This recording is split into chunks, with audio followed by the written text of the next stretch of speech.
have another sweater to mend. I'm a little nervous to do this one, to be honest, because even though it's not perfect, it is my favorite sweater that I've made. So I've got a little hole right here. Okay, so let's unpick this a little bit. I'm just gonna unpick the black part and just get it so that this will be long enough for me to weave in a little bit. I don't have to go crazy, I don't think.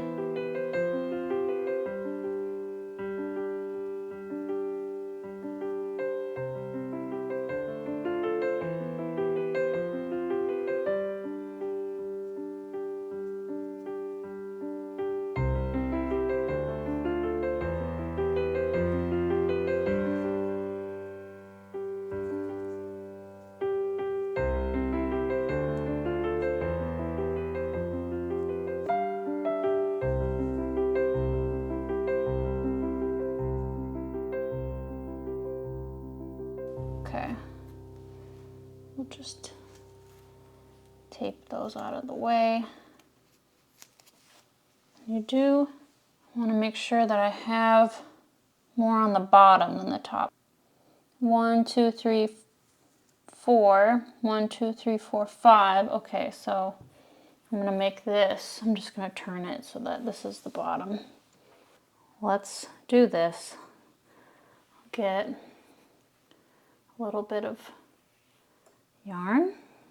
Put that on my tapestry needle. And I'll get going.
Wow, that looks pretty good. And that was also pretty easy for something that I was really putting off for a long time. Okay, now I just gotta hide these. A lot of times people do like duplicate stitch afterward. I'm trying my best not to add any bulk, so I'm gonna kind of hide this as best I can. Let's see, where did I come out of? I also don't want some random black stitch. There, I feel like that looks pretty good. I can do the same over here. Just kind of tuck that in there. Looks pretty good. I feel like I still have some things to learn, but that looks pretty good. I just have to weave in my ends now, but now I can freeze this sweater and then clean it and then store it properly so I can keep it away from the bugs. Just a quick recap if you don't know what's going on. I had kind of a pest issue and some of my sweaters got chomped on, and so I'm just repairing everything and kind of learning how to do that. Okay, I'll just weave my ends in and I'll be done.